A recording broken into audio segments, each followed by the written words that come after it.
Welcome to For F1's Sake, a podcast by two idiotic Formula One fans chatting absolute nonsense and offering our ridiculously biased opinions. So, quite an eventful weekend, Brad. We finally had the first race weekend of the year. Yeah. Any thoughts? Well, I mean, it's been a pretty crazy weekend, to be honest. I mean, I'm not going to speak too much about Friday because I think it was very similar to testing. So, qualifying, I guess we're going to have to start with that. I mean, great qualifying for a couple of teams and terrible for others. Yeah, I mean, obviously with me being a McLaren fan, the first topic of discussion is the fact that Ricciardo was out in Q1. He's had little to no time in the car since catching COVID last week, and I think that has potentially hindered him this weekend, but to an extreme level, it seems. He just doesn't seem to be quick at all. I don't get it. I mean, yeah, but I don't think we can blame this on COVID, to be honest. I don't think this is just him not testing. I think this could be signs that Ricciardo just isn't good enough for that car. but I mean, same as last year, and he wasn't off with COVID last year, was he? no, but I mean, last year he was adamant that the car didn't suit his particular driving style. So, I mean, he's not got that excuse this time around, because I remember in Barcelona, we mentioned this on the podcast a couple of weeks ago, that he was saying that this car suits me. And so there's really no. I mean, the only excuse we've got for Ricciardo at the minute is the fact that he's only very recently recovered from COVID. But he just seemed well off the pace in that McLaren. So maybe this weekend is just a write-off, maybe for Ricciardo. I mean, you'd hope so. I think you're going to hope so. I'm not. I mean, I just can't really believe it. I mean, the whole weekend for Ricciardo has just been dreadful. Yeah, it has. It's been a bit of a disaster for McLaren as a whole, really. To be honest, I mean, Norris managed to get into Q2, but just couldn't improve on his times from that point onwards, and the McLaren just looks lackluster, which is a massive disappointment. I mean, obviously to me, being a McLaren fan, but there was a lot of talk that McLaren were going to be around Mercedes level of performance, if not a little bit faster, being the third quickest team. I mean, they had that potential after Barcelona testing, but since they left Barcelona, it's just been all an uphill battle for McLaren, it seems. Yeah, well, it's weird because obviously, like you said, Ricciardo actually did like the car. And I don't think there's any complaints from Lando either. Looked okay in Barcelona testing. Well, good in Barcelona testing. Came to Bahrain, looked like they were struggling. Maybe it's just not the track for them. I think we heard that from Lando already on after qualifying. He said that maybe it's not the track for them. Do you think that might play a part? Yeah, potentially. I mean, they knew that it was going to be a bit of a weakness for their particular concept. But it's a shame for McLaren because, I mean, Bahrain is a home away from home with the amount of investment they've got from the national fund. They would have wanted to have performed in Bahrain, and unfortunately, they haven't. We'll go on to what happened in the race a little bit later on, but in terms of qualifying, it's been pretty disastrous for McLaren. Such a shame for a team we thought would have a good year. Yeah, I just hope that this is a one-off. Start with them. We've just got to. Well, I've got to pray that it's just a one-off. Well, the car doesn't look quick, and we're going to Saudi next week, which is obviously the quickest track. Must be. I mean, yeah. Well, there's high track speeds, isn't there, in Saudi Arabia? So similar temperatures, a couple of slow corners, but a lot of them are pretty damn quick. So yeah, hopefully it's not going to be the same story next week, but we'll wait and see. Fingers crossed. The next point that I noted was the fact that Bottas and Magnussen, amazingly, have both beaten Russell in qualifying. I mean, how amazing is that? Yes, I mean, I think we can speak about K-Mag forever on this one because he's just had such a good weekend. But really impressive from Bottas. I think he might have wanted to really prove how fast he actually is as a driver. So I'm sure he's got a bit of inspiration from that. His 3 times through Q1, Q2, and Q3, but all really similar. I'm looking at them now. He's kept the same lap pretty much the whole way through. So he's consistent. Yeah, I mean, Magnussen seems to have really gelled with that car, and again, this kind of pretty much shows there's not really much of an excuse for Ricardo by the fact that Magnussen came in, what was it, a day or two before, um, into Bahrain testing, and pretty much hit the ground running. He's been out of the sport Yeah, for he a year, has. so he's not been able to drive a Formula One car for over a year, and yet has done exceptionally well in that car. And Yeah, I mean, it's bad signs, isn't it, for Mick though, in a way, because I mean, Magnussen just comes straight into a car that really Mick should be able to drive fairly well by now, but the pace difference is massive. I mean, I've got it here. The quickest time that Schumacher put in was actually a 1:31.9, compared to Magnussen's 1:31.4. So there's about half a second between them, which is quite a bit in the car in qualifying. yeah, definitely. It's. I mean, this whole weekend has been a little bit embarrassing, I would say, for Schumacher. I mean, he's fairly recently won the Formula Two championship, and there's quite a lot of promise. But it's obviously a big name to live up to. And if Magnussen seems to continue his run of form in out qualifying Schumacher throughout this season, I mean that Mm. places a lot of questions on Schumacher. I mean, I don't know what can happen in that situation. I mean, because of the stature his name carries, whether he will have more opportunity than most drivers. If he doesn't perform, he will be given more second chances, I think. Um, but at what point does the Yeah, buck maybe. stop? Yeah, I just don't. I don't really have too much faith for it at the moment because I think Magnussen just had such a good performance. And obviously, we'll speak about that more when we get into the race. But yeah, it's a big red flag, I think, for Haas to look at what's happened this weekend Yeah, definitely. with Schumacher Schumacher. kind of needs to up his game at least in qualifying pace, because he was well behind Magnussen. Um, Yeah, Bottas again. I'm sure he'll be extremely pleased with the fact that he's qualified above Russell. That's kind of a middle finger to Russell for taking his seat this year. Definitely not something yeah. we were expecting after what we saw in testing. No, great qualifying for Bottas. Really, really good. I mean, he didn't have much time testing in their car as well, either, did he? No, So it's no, it's yeah, really impressive for him to come out of the that. pace from that Alfa Romeo seems to have come out of nowhere. They seem to be fairly lackluster in both the practice sessions, both the testing weeks. Mm. Yeah, all of a sudden they've turned up to the Grand Prix weekend and they've been pretty much on fire. In comparison, comparatively speaking to their testing performance, Bottas is really wringing the neck out of that car, and they seem to do pretty well in qualifying. Yeah, there's obviously a lot of talk about this being a Ferrari powered car as well. Obviously, that's going to be huge this year because we've already seen what Ferrari can do. They've been so consistent. Yeah, So maybe that plays a part in that car as well, having a Ferrari powered unit. So definitely. I mean, the Ferrari power units are looking extremely strong this year. They're by yeah, far and away no problems. the most competitive engine. And funnily enough, it seemed to Yeah, be that Mercedes powered cars were lingering off the back of the grid. The Williams and the Aston and the McLarens really struggled in qualifying yeah. specifically. Wouldn't have thought we'd be saying that, would we? No, we didn't. We definitely didn't, There you because go. Mercedes have been on top since the hybrid power units began. It's unbelievable that they would kind of slip back. We would never expect that from Mercedes because they've been so dominant in previous years. I mean, Hamilton was only able to qualify fifth, and I mean that I think is the absolute peak performance of that car. I'm quite disappointed with George Russell. I've got to be honest. Oh, I think everyone I is. mean, Mr. Saturday just didn't perform in qualifying at all. I know that he had difficulty on that last push lap.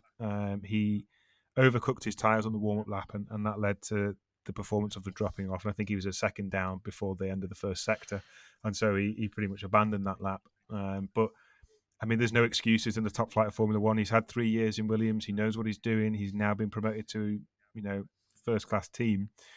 He needs to be performing week in, week out, especially when he's against Lewis Hamilton. Yeah, I mean, obviously, massive pressure on George to show how good he is in qualifying. Didn't do it this time. I mean, ninth in Q3, which it's behind Alonso, behind Magnussen. I'm not going to even put that on Magnussen. I think he's been so good, but Yeah, I mean, Lewis has already shown that the car does have a little bit of qualifying pace. Not the best ever, but fifth for Lewis, ninth for George. It's a big difference. He should be better than that. I think he tried something that didn't work in Q3, Yeah, which is a real shame, really, for I George. think it's going to be a bit of a wake up call for George. He's not been able to directly compare himself against a top flight driver like Lewis Hamilton. I mean, there is no better driver to compare yourself against to understand how good you are. Um, I mean, it would be unfair of us to kind of judge, you know, Russell's performances based off solely this weekend. However, it's something that we best keeping an eye on over the course of this season, because if it's a case that Hamilton outqualifies him all year round, that's pretty worrying for George. Where Mm, does his outright performance lie? Can he? Mercedes will be a bit worried by that, because Verstappen is able to compete with Hamilton. He is that fast. Russell needs to show that he can yeah, do that, and so he wasn't yeah, able to yeah. do it Big this letdown weekend. for But George. yeah, Yeah, maybe next weekend we'll see a resurgence. Fingers crossed. Anyway. yeah, And then lastly, the only other point that I wanted to kind of discuss in terms of qualifying was the fact that we had a Ferrari on pole. Um, you know, yeah. For the for first the time first in a time in a while, long it feels time. like. Yeah. Yeah, I mean, that's great news for the support. It's always nice to have the scarlet red at the front of the grid. It's a good thing for Formula One. It's a good thing for their image. But it's great for Charles, because he's been at that team for a couple of years now. With a fairly lackluster car, he's not had the performance there. But finally, it looks like Ferrari have managed to create something pretty decent for this season. they've been there in all of the sessions so far through practice, testing, and qualifying, and then also going into the race, which we'll talk about. But they've just kept the same pace the whole way through. It's not like they weren't sandbagging, I don't think, whatsoever. We already knew this was a good car. The drivers are both happy. Um, he put in a 1:30.5 in qualifying, which I'd say is a pretty good lap. I mean, he's nearly 2 tenths up on Verstappen in the end. Yeah, Yeah, it's a really good going for Charles. yeah, definitely. He had a bit of a messy qualifying session. Sainz was leading that qualifying session for the majority of Q1 and Q2, and even a little bit in Q3. But Charles managed to pull that lap together right at the end, and I think that separates these these world class halo drivers compared to a very solid driver like Sainz. I mean, I know I said Sainz for the world championship. I'm sticking with it, but it's a bold claim. I think the safe bet would be to go for Charles. We'll get into that. I think we've got a lot to say about Ferrari even in the race, actually. So we'll jump into that now Yeah. So in a second too. So I think I mean it was close. I mean, Verstappen gave it everything. He's not going to give that pole position up easily. But the Ferraris they just seem to be really, really solid, and that continued into the race. I mean, if you've not watched it, I don't know why you're listening to us. Go and watch it. Most of you will absolutely have watched it. It's a bit rude. But I mean, what a race! What a race! I mean, we are Yeah, literally recording great race this to start the season. just after it's finished, and I mean, we got pretty much what we were hoping for, really, didn't we? I mean, the main talking point for me was the fact that Charles Max fight in around lap 16, 17 was amazing. We clearly saw that the cars can follow closely, and that is the whole point of these new regulations. Yeah, I mean they followed really closely, and obviously I'm wondering. I mean, I think we should get straight into what's happened with Max in this race, to be honest. Because yeah, he kept it so close to Charles, and then he backed off after a few attempts at trying to get him with a bit of an overheating problem. And I'm wondering if that kind of that's the reason that he's ended up DNFing in this race. Maybe just the overheating, and there's too much stress on the car with attempting to overtake a faster car. Was it not? And I following thought the closely. problem with Verstappen was a steering issue, because he was having a steering issue towards the back end of the race. Yeah, there were steering and battery issues. Don't know how they stem, but it also the way he finished was the engine cutting. That was nothing to do with the steering or the battery. The engine just cut out. Oh, really? I Um, thought, because so that's yeah, what yeah, happened to Checo. I mean, Checo's engine, same yeah, thing. it failed. It failed at the first corner, and then his rear wheels locked, and he spun round, and that was his race pretty much done. I mean, that it was a very promising weekend for Red Bull, but it ended up being pretty much a bit of a shambles. They seem to be the least reliable team. And interestingly, the only other car to not finish the race was another Red Bull powertrain powered team in Pierre Gasly's AlphaTauri. Yeah. And again, something where a car's overheated. And if you look at it, I mean, I looked a little bit on my phone whilst we were in the race, and you can see that the cars that had the most action actually does come down to Max and actually Pierre. Most overtakes, I guess. Well, they were putting the most stress on those cars. So it's weird that they've both had similar issues and DNF'd. Well, I mean, Didn't see it from the Yuki though. cars have been packaged so tightly this season. I mean, that's clearly evidenced by the Mercedes Zero Pods. I think maybe teams have pushed them a little bit too far. They seem to have taken them to a next generation in terms of tightly packaging the cars, and maybe those Red Bulls and the AlphaTauris don't have the cooling requirements necessary in order to kind of to maintain the reliability. I mean, that's something that Ferrari have done exceptionally well. Yeah, I mean, Ferrari were just special this weekend. They really were. I mean, it's just perfect, absolutely perfect. Yeah, they were bulletproof. They were bulletproof all weekend. They had a brilliant qualifying. In the race, Sainz was again a smooth operator in terms of just keeping his position, keeping his head down. There was no dramatics from Sainz. He's just a really solid racing driver, and he's really consistent. Leclerc was just every time he was, other than that kind of squabble they had for a few laps in the early parts of the race, Leclerc pretty much pulled away from Verstappen. He did, yeah. He had a great race. I mean, he was clearly quicker than Verstappen. I think Max kept it within about 4 seconds most of the race. Yeah, well, the Red Bulls benefited from the fact that they were much faster down the straights. I think they've got a lot more straight line performance, but obviously at the expense of reliability, it seems. Yeah, I mean, every time these two cars, every time that Checo and Max got close to a Ferrari, they just put away again. So it looks like they're just cruising at the front there. So it's a really great weekend. I've actually got a bit of a controversial opinion on Carlos.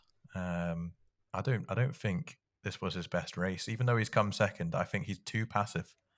I think he could have dominated Max a little bit more than he did. He just kind of dropped off from Max and let Charles and Max kind of fight it out together. Yeah, you'd think there'd be more support and more pushing from him. I get that. Yeah, I think Carlos had a very uneventful race. He was he wasn't challenged particularly much by Perez. Perez, I think, was more concerned about who was behind him. Carlos seemed to sit quite happily in third position. Didn't really threaten Max much throughout the race. Max was yeah, he a just little bit chilled further out, up the road, didn't he? yeah. But I didn't want that from Sainz. I want to see more from him. I think he is a smooth operator and he's great at just keeping consistency. Like his laps were almost always the same. Never needed to push. But why would you not want to help out Charles more and try and really dominate Max? Because he could have. That car's fast enough to do it. And I'm worried that he's not going to be as quick as Charles is in that car, not as aggressive.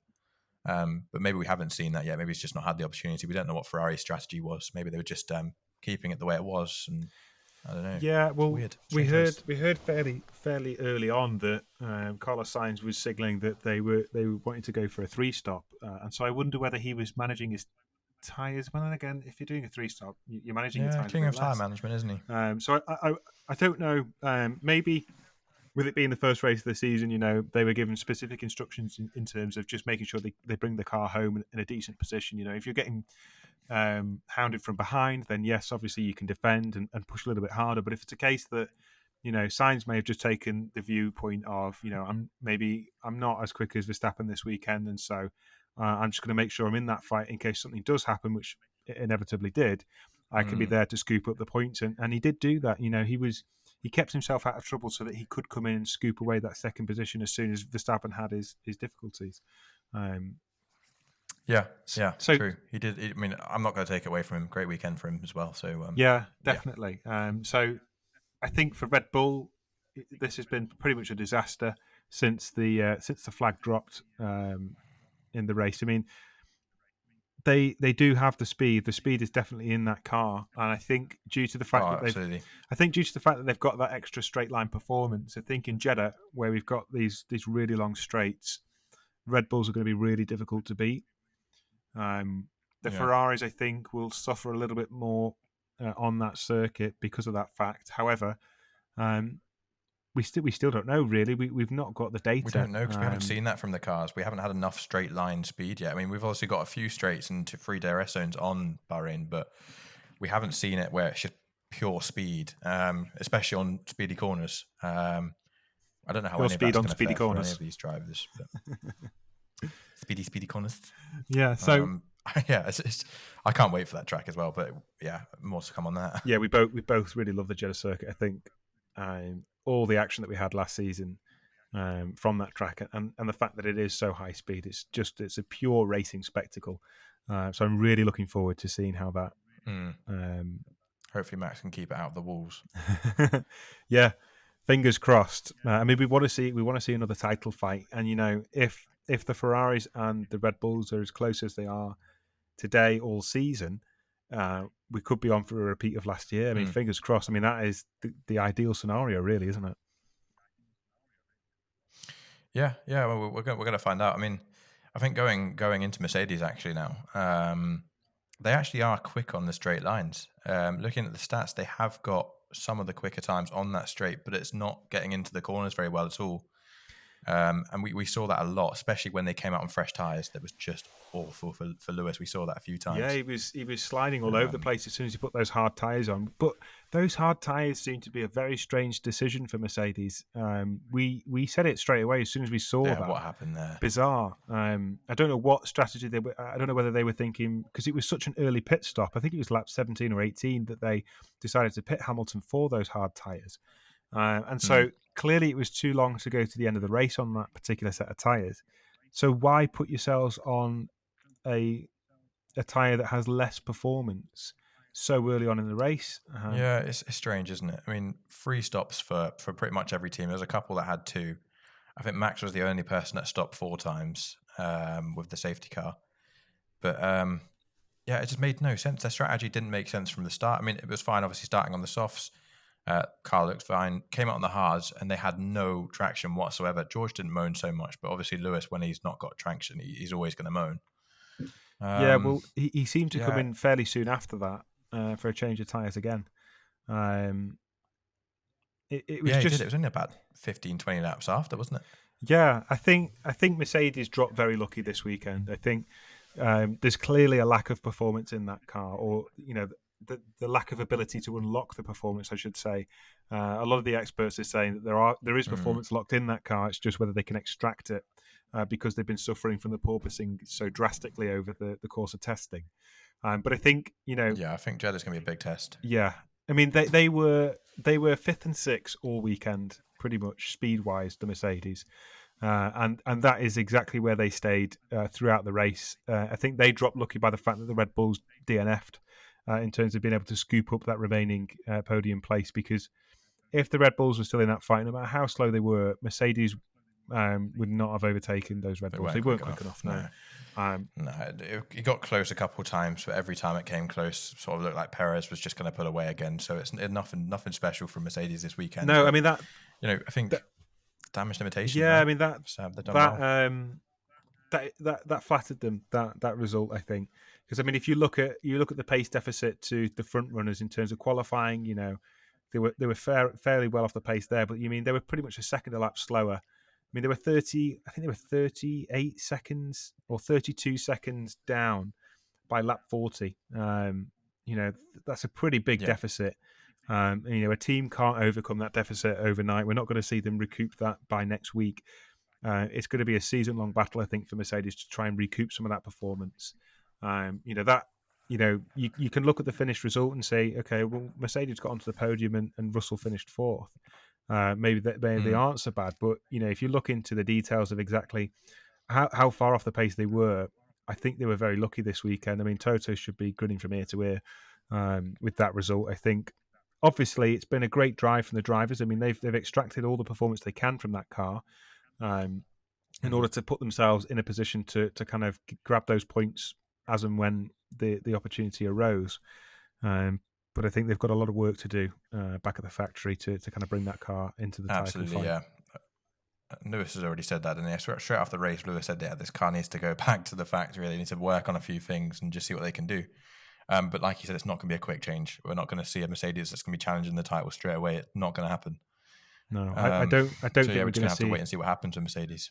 Yeah, I don't think we're going to see a Mercedes title fight this year. I mean, I think we're going to see a few of these situations where they grab a podium like they did today, because I think there's going to be a fairly fierce battle at the front with Verstappen and Leclerc, and so that could cause some issues like we had last season with Hamilton and Verstappen.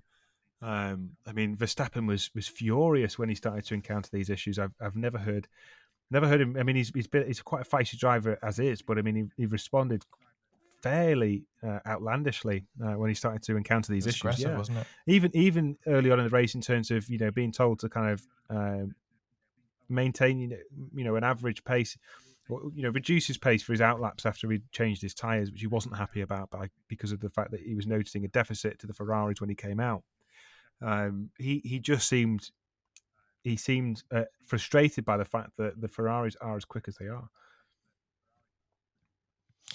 Yeah, maybe. I mean, I think we actually saw. Maybe this is just me saying this in my opinion, but a couple of years ago, it was very common that Max would go out in a race and he just wasn't making it to the end. And there was a few situations where he was getting aggressive, saying he had issues, and then goes out. He seems to understand the cars really well. He knows when there's an issue, but He seemed flustered a bit, didn't he? yeah, it's just I don't know why he was being so aggressive. I Yeah, he did it. It seemed like he'd been pretty much thrown off by the Yeah, Ferraris. I wonder whether he'd expected to come into this season, now being world champion, and a lot of talks saying that the Mercedes, the Red Bulls, sorry, are as strong as they are, and just kind of expected to waltz in and dominate. I think Do it maybe again. he was a bit frustrated by the fact that Leclerc is a bloody quick driver. Um, it's We already knew he was quick. He just didn't have the car behind him. But yeah, that's it. I think they just don't have the reliability, and that could plague them for the rest of this season. Ferrari are, as we said last week, bulletproof at the minute. They don't seem to put a foot wrong tactically. They didn't seem to put a foot wrong in the pit stops. I mean, they're extremely fast in these pit stops, considering the wheels are heavier. We were expecting slower pit stops. I mean, they're 20 kilos each, the rear tires. I think they were saying today, and so Yeah. really we were expecting mid 3 second stops, which we were seeing from teams like McLaren, which I'll go into later on. It was abysmal, but Ferrari seemed to be getting these low 2 second stops, 2.4 second stops, which is pretty phenomenal. And so I think that Ferrari car is just on form, isn't it? They've got it exactly right. Um, Yeah, I think that's enough about Ferrari anyway, because we could honestly talk about them all day on. They're just so good. But I think I really want to talk about Magnussen now. yeah, Magnussen had a fantastic race. I'm really pleased that he came where he did. I mean, I'm really pleased for Haas as a whole, to be honest. I mean, they pretty much, what they did, they wrote off last season completely in order to focus on this car, and it's clearly paid off. I mean, they were pretty good in qualifying. Magnussen qualified in seventh. I think he finished the race in sixth, actually, after the, or was it fifth, actually, he finished? Fifth he came Fifth, in the yeah. end. I mean, he did. It was seventh in qualifying, fifth in the race. I mean, 10 points. I mean, correct me if I'm wrong, but I think that's more points than they got all of last Yeah, year they didn't score a single point last as year. a team. Yeah, so Yeah, they've done. exactly. So this is a great performance. It's an amazing performance. What's that? It's a 1,000% increase, or it's an infinite increase, really. If they'd scored 1 point last season, that's a 1,000% increase, surely. Yeah. Well, welcome fucking back. I know. I mean that. That shows that you know. I mean, this extra assistance they've got from Ferrari in terms of personnel that have moved over clearly benefited Haas. I mean, when the cost caps came in, Ferrari kind of ported quite a few of their technical staff over to Haas in order to kind of retain jobs. Otherwise they would have had to have been fired. And so it's good that happened. I'm glad that those people get the job. But my God, have they performed? With the resources that Haas have got, that is a phenomenal result. I mean, it's fairly Oh, it's it's brilliant. fairly similar to the result that they got in Australia a few years back. I mean, it's a brilliant result for the Haas team as a whole. I think it really shows kind of growth from that team. Yeah, I mean, we can expect more. I mean, Mick fell out of the points right towards the end, which is a shame for Mick. But yeah, I mean, this is huge. We can see that the Haas is fast. I'm hoping that Mick can sort himself out and kind of understand the car a little bit better, start challenging the points as well. But my God, yeah, I mean, it's just incredible for Magnussen to come in. He's just had a kid as well. Obviously, he's on good form. He looked happy all weekend. I think he's. What an opportunity to come into a team that are looking I think good. yeah. I think he's just so. He's in such a good headspace. I think it helped having his family there. I think that's definitely kind of spurred him on. But he just seems to be in the right head frame of mind to kind of push the limits on that car. He just seems really comfortable. Seems really Yeah, happy to definitely. be there. And I think he's just a bit more relaxed, and clearly shows he's a fast driver. I mean, we didn't think. I mean, he's obviously had stints at McLaren in the past, and so they've obviously believed that he's a quick driver. But we've never really seen confirmation of that because he's never been able to catch a team in the right era. But he's clearly shown what he's worth, and I think that maybe we'll see Kevin Yeah, sticking around in Formula One for the foreseeable if it's a case that he can perform like he did today. I think so. It's just good signs, isn't it? Because I mean, it's a bumpy start for Haas, especially with what's happened with Mazepin and Russia. But yeah, he's come in, made a really good impression. Actually, outperformed his teammate who's already been there in that car for a year. Yeah, great signs. I can't wait to see more from Haas. I hope they just keep up this performance. If he can do that every race, it'd just great for Formula One.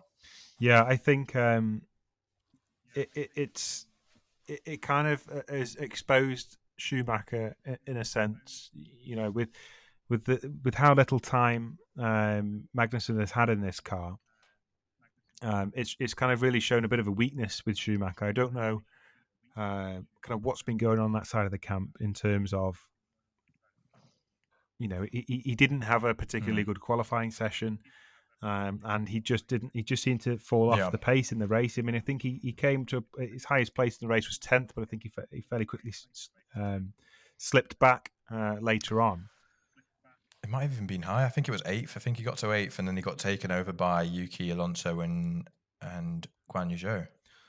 I think. Yeah, I think it's been a weekend to forget really for Schumacher. Um, Fairly similar to Russell, I think. He needs to kind of step his game up. I think it's a bit of a wake up call. He didn't really have much. He wasn't being pushed last season. Let's face it. Mazepin wasn't Mm. pushing the performance of the car, and it was fairly easy for Mick to kind of outperform him. But I think now he's got a decent driver as a teammate.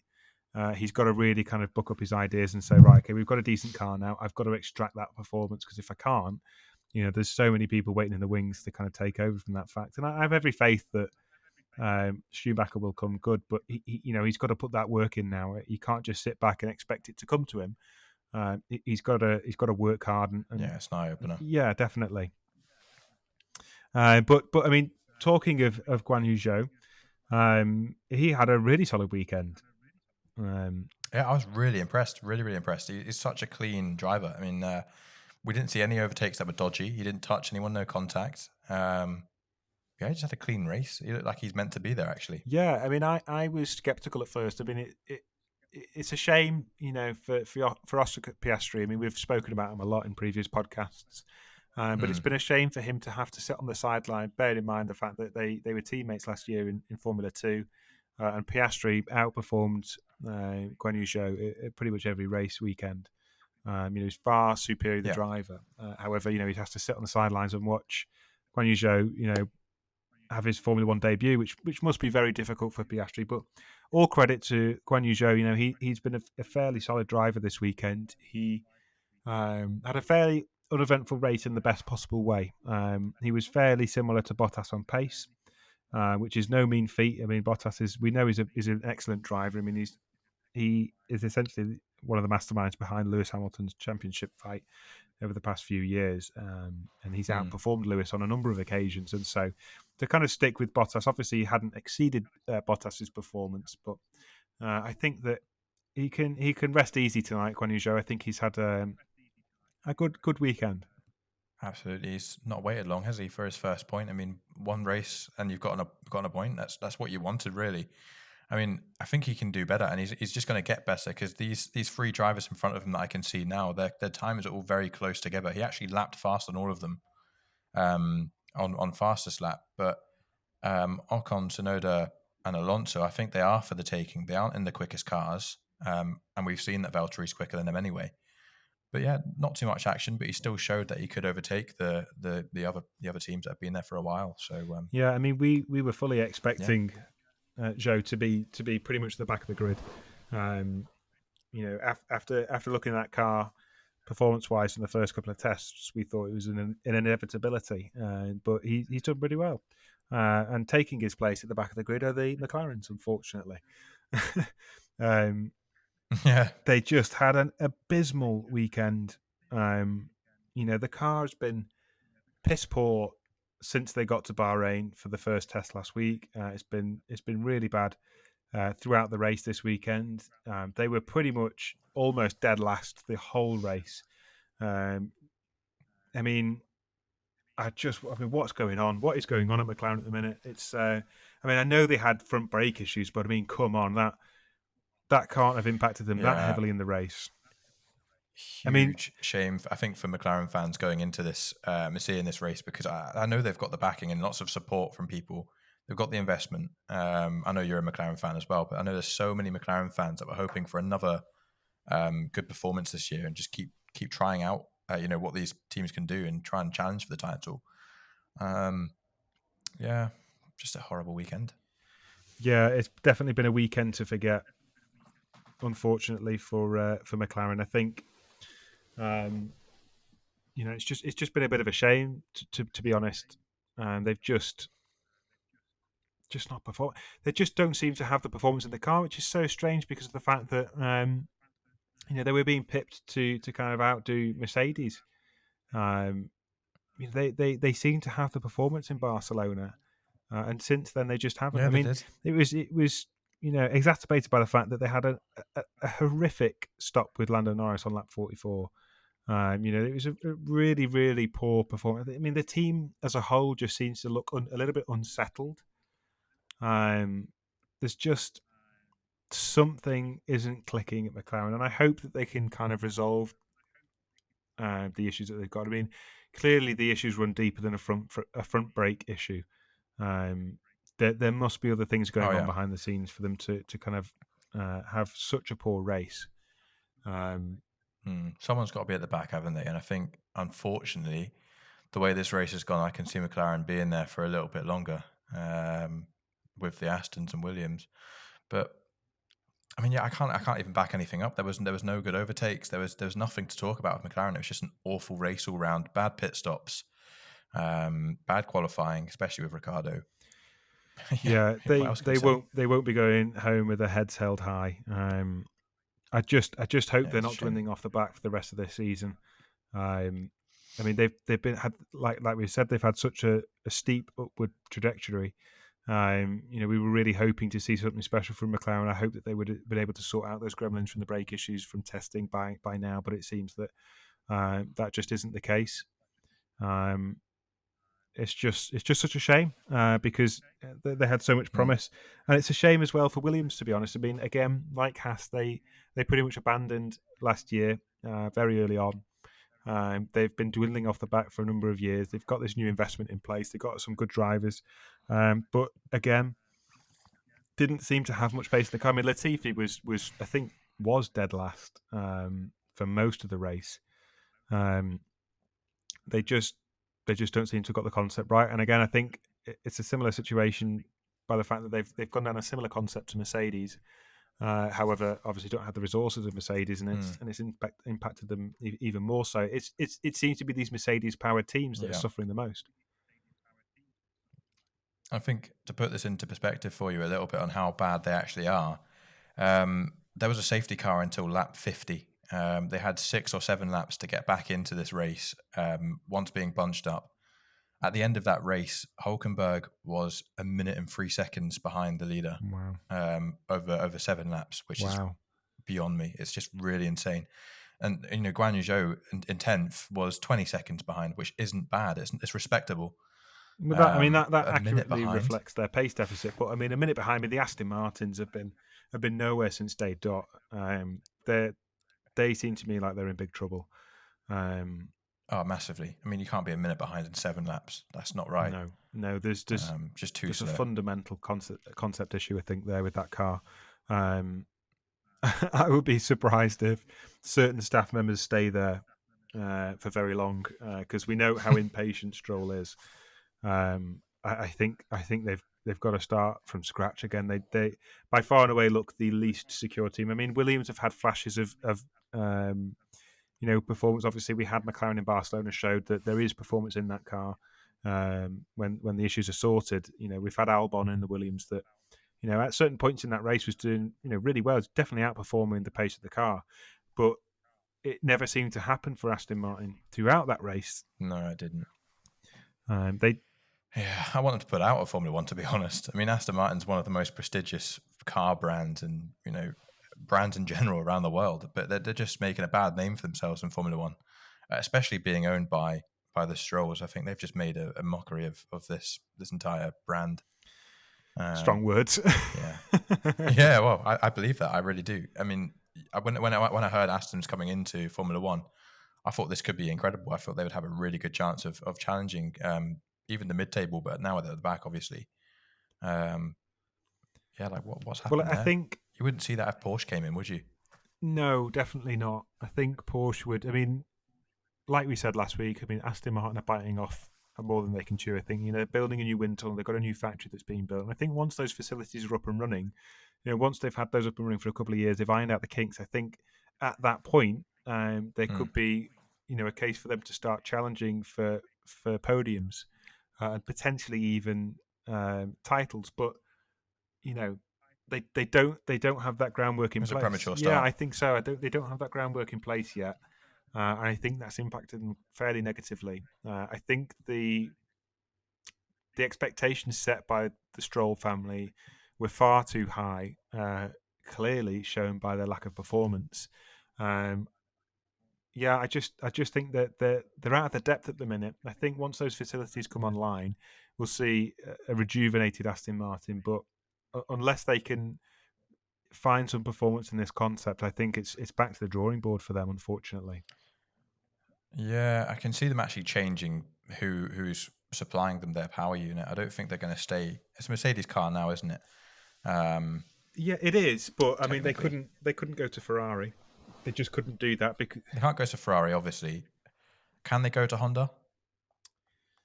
potentially they could go to Red Bull powertrains. It is now, isn't it? Um, I think I Still, think yeah, it's terrible. But can that they would happen? more likely be waiting for the engine reg change and kind of benefit from Mm. somebody like Porsche or Audi to supply their engines. I think it's not going to be a Oh, case that they I mean, can. come on. I'd love to see that in Formula One. If Porsche or Audi came into Formula One, I think we'd see something really special. I genuinely believe that because, I mean, I don't know if you ever follow the LMP1 or those type of Le Mans sort of cars, but that Porsche Evo, it laps quicker than these Formula One cars do around every single circuit. I know it's less restricted, but it does do that. So you'd think Porsche would be able to come in and really make this sport theirs, but I mean, we'll never know. Yeah, I mean, I don't think they're planning to come in as as a team, more just as an engine As a supplier, constructor. and so Mm. I don't know whether it's going to. I mean, does that really? I mean, what benefit is that to Porsche or Audi? There's no point because they've invested fully into GT3 and LMP1. Yeah, I think it would make more sense marketing wise for them to enter as a team. So then you say, okay, Porsche are Formula One world champions type of thing. Instead of being, Porsche are engine supplier world champions, it doesn't carry the Mm. same gravitas, I don't think. But they've got no history in Formula One, do they? I might be Yeah, well, mistaken. Porsche they used to supply engine. I think they used to supply. It was like Tag Porsche, I think, with McLaren back in the day. And we've had Tag Porsche branded Red Bulls, I think, in the past. I might be mistaken there. I'm sure we have. I mean, they're not fully fledged Porsche engines.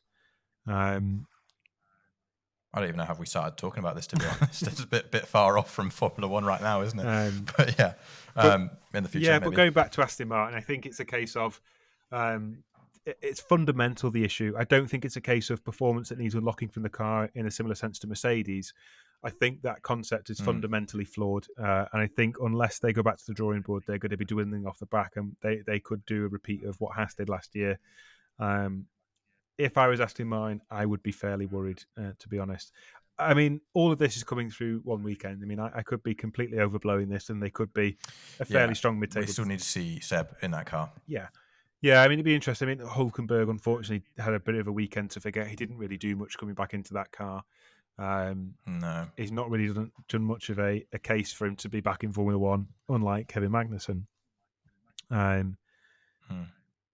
but again, I just don't think he had the car under him anyway. So there's only so No, much he he could have didn't. done, to be honest.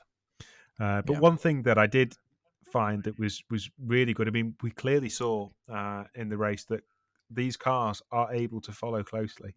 The regulations so far seem to have worked. These changes have come into effect in order to allow closer racing, and from what we saw, that happened.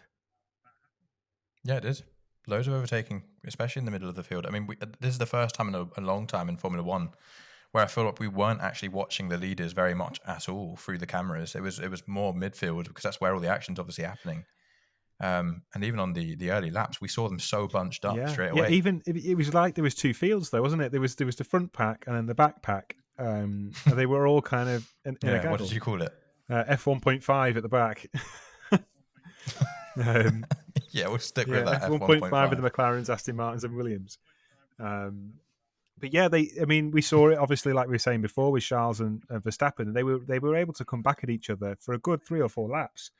Um, there was no instances where they would be following closely and they wouldn't have the downforce around the corners. They were pretty close throughout the laps, which is excellent. This is the whole point. We've got these new cars, and it seems that has worked. And on another point, DRS seems to be a lot less powerful than it was in previous years, which I think is a great point because I'm not the biggest fan of DRS. I feel like it's just a push to overtake button. Um, but it seemed to be just Yeah, powerful enough as it was intended to get cars alongside one another, not to purely overtake them, but to get into a point where they can fight for an overtake on the braking portion of the track. Um, so I thought that was excellent to see. It was yeah, yeah, it, it definitely. was it was definitely powerful down the main straight at Sakhir, and that will Mhm. differ from track to track. But I think on a whole, a lot less powerful, which is what we wanted to see. Um, Yeah, it is good. the cars seem. I don't know about you, but I thought the cars seemed a lot more planted than they did in testing. They seem to have done a lot of work since then. Maybe, yeah. I mean, we've not really had to watch it. Like, we're not focused on the porpoising and things like that so much during the race. It does look like the teams have sort of figured that out now. A lot less sparks than I thought we would see. But yeah, I think it's really clean racing today. A lot of clean car racing, good overtakes. It was quite safe as well. We didn't see a safety car because of a crash. There was no crashes today. Yeah, yeah. I mean, Um, that was something that Martin Brundle was quite wary of. Was a potential for. I mean, these wings are so big and so far out the front of the car that he seemed to believe that they were quite vulnerable. But we didn't see any front wings taken off. We didn't really. I mean, I think Mick had a slight collision in the race, but it was very minor mm, and there wasn't particularly too much in it. yeah, Not too much damage, and so yeah, it's pretty clean racing today. I think the teams would most likely have kind of pushed that point home. They want to get this first weekend out of the way because, I mean, they're not going to have a plethora of spare parts that they can utilize to kind of repair the cars, and so they're going to want to be cautious as to how much damage is maintained. But I mean, speaking of that, I mean, the AlphaTauri that set on fire with Pierre Gasly not long before the end, that's a major thing. I mean, they've got to basically rebuild that car before the next Grand Prix. yeah. 44 laps it took them to have that bit of an overheating problem with Pierre. Obviously, a real shame for him as well because I think he had quite a good weekend. He was clean racing, never looked like he was being challenged too much by who was around him.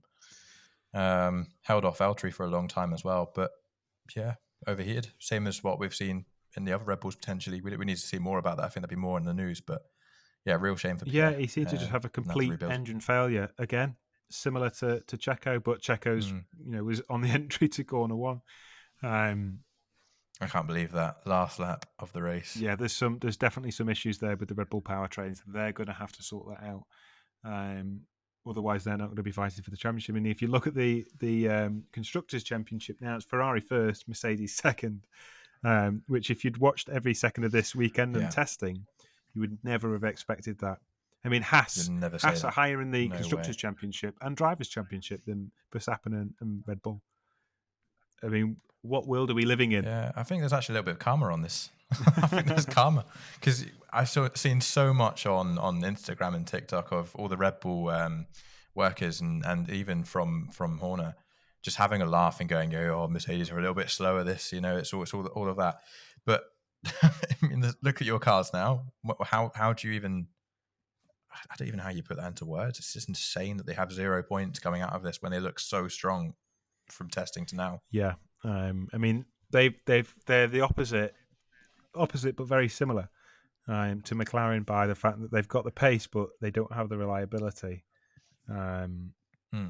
they've got things to work on this week, but I mean that's going to be a major thing. I mean, to win a constructors championship and to win a drivers championship, you need that reliability, and that's just something that Ferrari's got. I don't see any other team other than Ferrari winning this championship unless Red Bull can come back. I mean, we're drawing lots of conclusions from a single race, but I mean Yeah, that's all we've got to go off. I mean, we can only judge them on the performances that we've seen, and based off that, Red Bull are not reliable. That Red Bull powertrain, there was only one Red Bull powertrain that finished that race, and that was Yuki Tsunoda. The rest of them failed, and that is a major issue. Ferrari didn't have a yeah. single problem. Their pit stops were brilliant. Their team orders were brilliant. Um, they just had an impeccable race. So I think they're going to be very Yeah, difficult to beat this year. they look like they're going to be difficult. I don't think it's going to be too much of a challenge for those two races. But then again, we could see when the new power units come into the cars, like halfway through the season or whatever it's going to be, that there's a big difference. We don't know yet. We don't even know how consistent these cars are. They've had one really good race. I think next week's going to be a huge challenge for every team because obviously it is such a quick track. And we saw crashes last time. It's a dangerous track, so we could see a different kind of race maybe.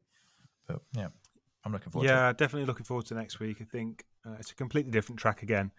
It's a really exciting track by the speed. I think we could see a completely different result. Um, I mean, Ferrari don't seem to have as much straight line performance, but again, they've got that reliability, and so they've got themselves in a position That's all they where, need. yeah, exactly. They can be in and around the top. I mean, obviously they're one of the quickest cars. It's just if Red Bull can hold the reliability together next week, I think they'll be unstoppable at that particular circuit because it's so high speed. But it remains to be seen if they can make that car reliable.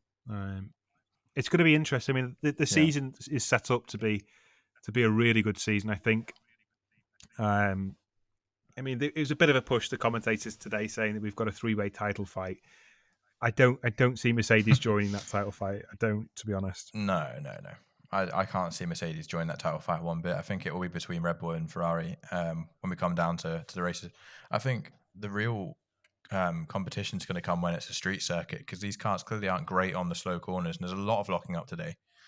Those lockups coming into similar corners around somewhere like Baku, we're going to see a lot of people in the wall. Yeah, yeah. No, I think you're right. I mean, on these tight street circuits like Baku, like Monaco, like Singapore, which is amazing that it's back this year. Yeah.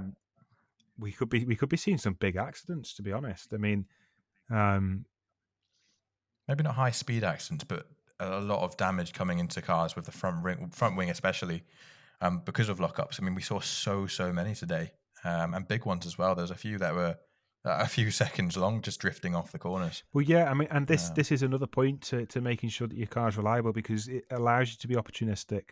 Mercedes hadn't had the speed, but they had some reliability in that car and it allowed them to kind of take the opportunity as it presented itself in order to get on the podium today. That's how you fight for a championship. It's getting your strategy right. I mean, I don't, by any stretch of the imagination, think Mercedes' strategy was on point today. I think it was very sporadic. I think they were clutching at straws a little bit because they were so behind on the pace. They were just trying anything they could to bring themselves into the fight, but they were just got lucky by the sense that yeah, Red Bull. they couldn't do it consistent. Yeah. Yeah. I mean, I think I still can't believe that Sir Lewis Hamilton, Smith, Rodriguez, Perez, the Ballestier, Hamilton, or whatever he wants to be called now, is actually on the podium. No, I How has that can't. happened?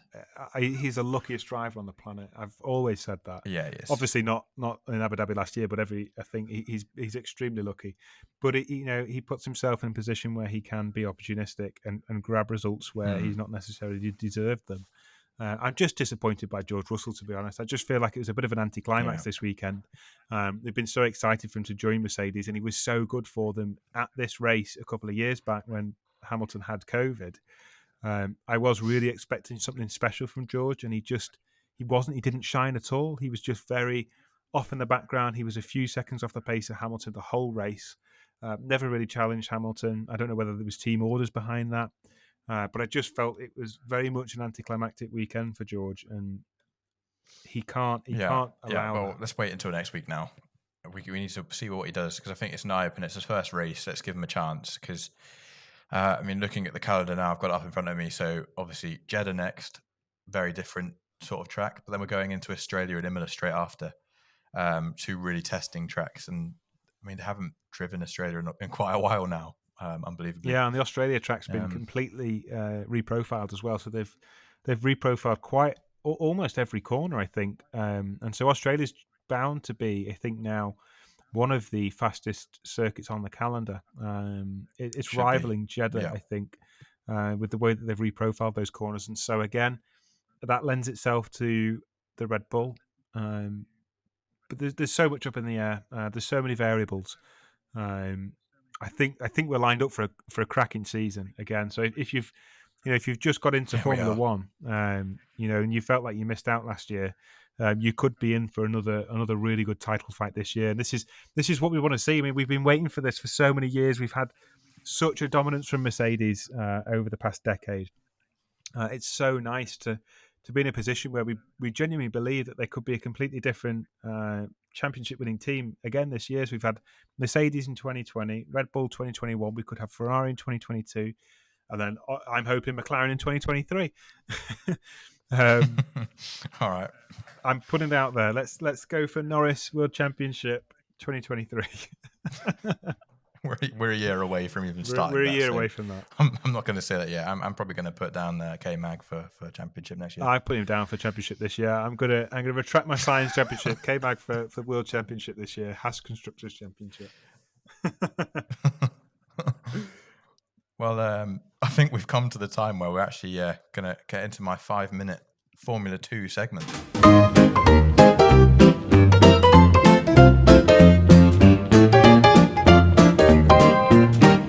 Yeah, I think the winner overall was Theo Pourchaire this weekend. So well done him, whoever he is, whoever he races for. No idea. Good job.